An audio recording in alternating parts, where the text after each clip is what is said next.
What you see is the state of the road from Iruekme to Ifon.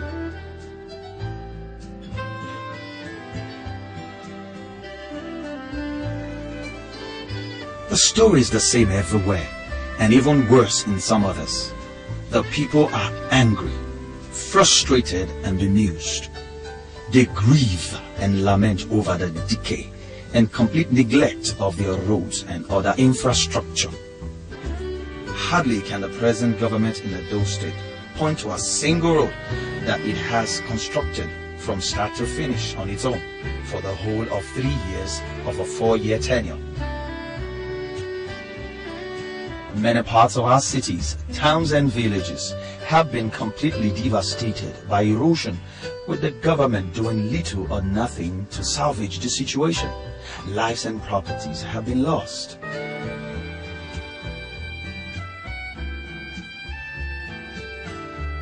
Not only here, if you go to the other side now of it, and so it's still big.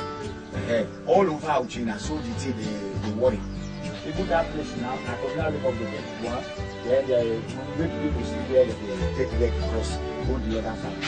Those who went the other side, they know they fit cross on the unless you go past road to the house. This house, the landlord of this house developed hypertension and died because of this devolution for this 2-story. Old Court Road, Auchi.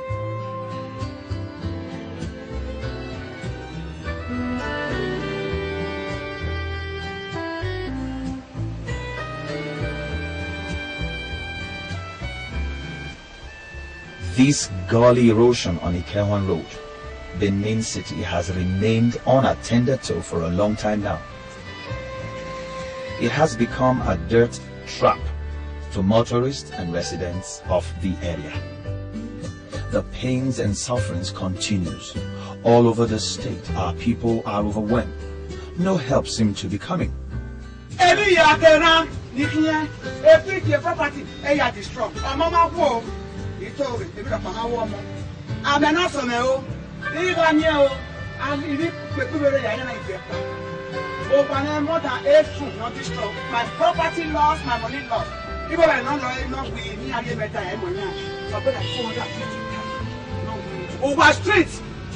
My own house is 24 over street. And I want to over now. Over Ghana. Over Ghana. I'm make it as soon as you like, as soon as you put your top in there. I have a room and I'll be your home. Why are you doing that? We don't get house, we don't get them to stay. I bet I got to get before her. If I for whoever decide whoever come back, you not get there. You will go sleep on other street. You go from me to every house every day. Now you see saying that he's small, let me sit inside without sitting now. So I beg. Quite daunting and unbelievable all over Edo State.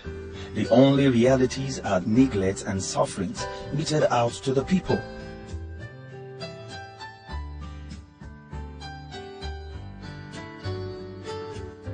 Charles Ehige Ariare, a governorship aspirant in Edo State, expresses his concern on the state of infrastructural decay in Edo State.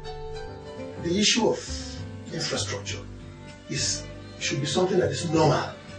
It's their right for you to give them the best of infrastructure, to give them an environment that is conducive for them to live state-of-the-art hospitals, state-of-the-art schools, an environment where a man will not think of where to get his child to go to school the next day. Those things should come with governance, and that is what is anchored on good governance. Is the dividends of democracy. Once a leader, once an executive government cannot provide it, he has broken the agreement of the social contract with people. And these are the things you can see that have eluded the people of Edo State for years. You can imagine a situation where in a local government headquarters you don't have water, pipe-borne water, they have to travel, they have to go several miles to the river to fetch water. It's unacceptable. Our leaders arrogantly cheat their people. And this must stop. Many citizens have lost their houses and business places to the demolishing exercise of the present government. Those affected have become destitute on our streets. Many have taken to crimes. Those who used to manage small businesses from where they provide livelihood for their families have been dealt a heavy blow. The bulldozers continue to roar, and until you are a victim, you would not appreciate the pains and untold hardship many of those affected have been subjected to.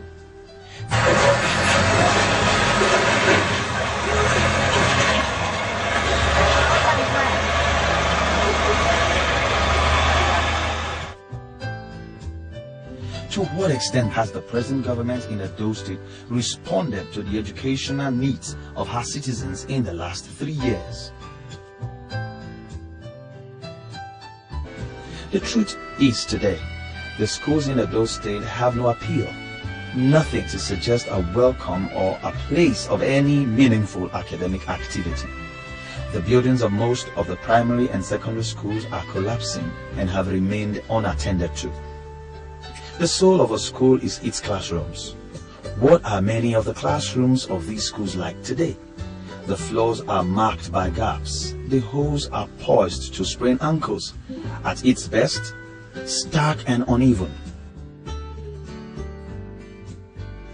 The furniture, as you see, in virtually all the schools is decrepit and in very poor shape indeed. The desks and chairs are hardly befitting for any school. They are non-functional and impossible for learning. The jagged edges of the broken windows provide a backdrop for learning in the schools we are touring. They cannot keep out the rains.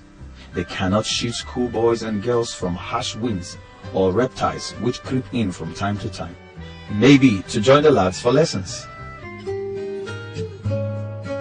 This is the present state of things at Uhi Grammar School, Uhi in Huode local government area, an institution that used to be a model co-educational school and an attraction for many students from different parts of Nigeria.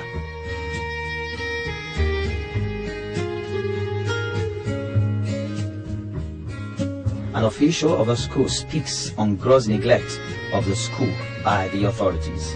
We don't have teachers. We have only 2 teachers in the senior school and 2 teachers in the junior secondary school. That is one of the challenges, the major challenge. We don't have teachers. What can 2 teachers do in the school? The laboratory is out of shape. In fact, right now, we are at the verge of being recognized by National Examination Council of Nigeria, NECO, because we don't have standard laboratory.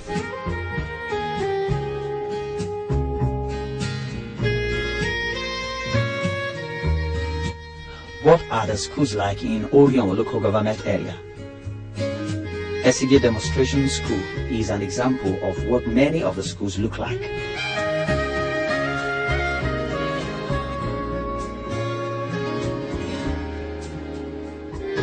For some of these children, their knees and laps have become desks for writing.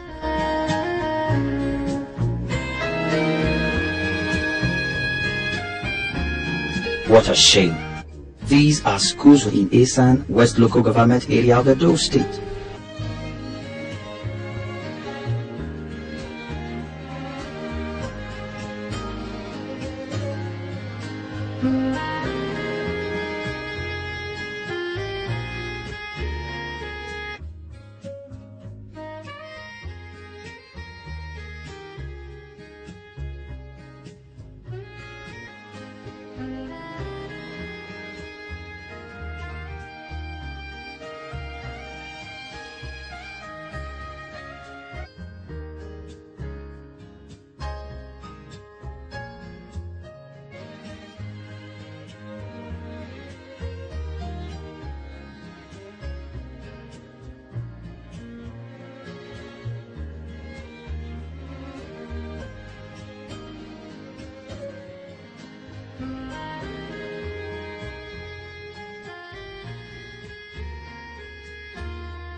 The name of this school is Unwendoka Primary School, Ekoma. You can see for yourself from the building, dilapidated building. The school should be a place of joy and happiness, conducive environment for the children to learn.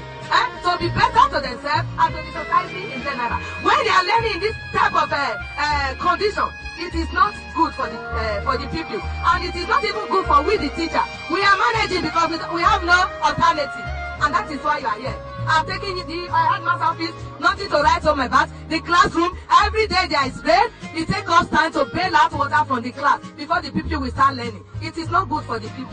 At least a school in the heart of the town should be well presentable, should be ideal school for the children to learn. We appeal to them. They should come and do something to rescue this ugly situation. Pain, anguish, and frustration. The same story everywhere you go. Like in many of the schools visited, this is the staff room of Idua Secondary School, Idua, Eastern West Local Government Area. What kind of service can children who are groomed in this kind of schools provide for their generation?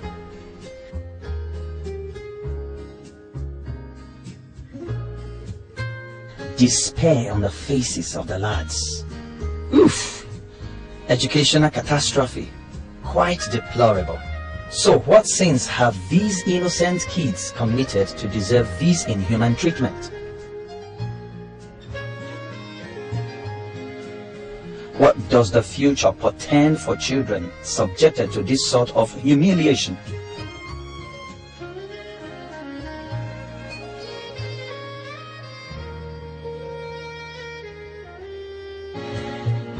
This is Okpoji Grammar School, Okpoji. What you see is unbelievable. It makes mockery of the whole idea of education.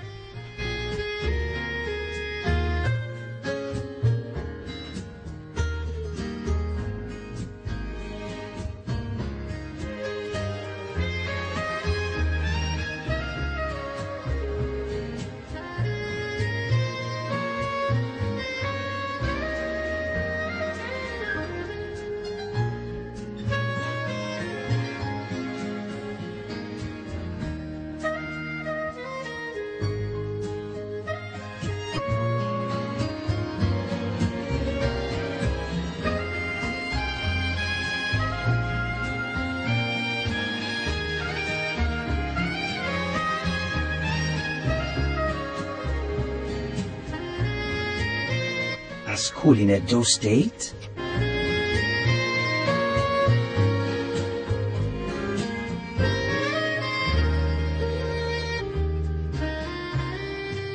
Here is Igebo Primary School, South Ibi, Auchi. Many classes are lumped together in this shanty called school.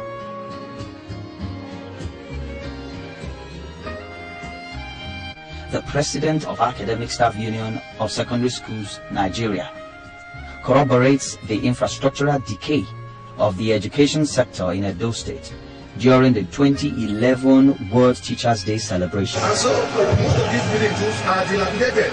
You see, go to schools, you see leaking rooms, you see potholes in the classrooms. Government have neglected these infrastructural development schools.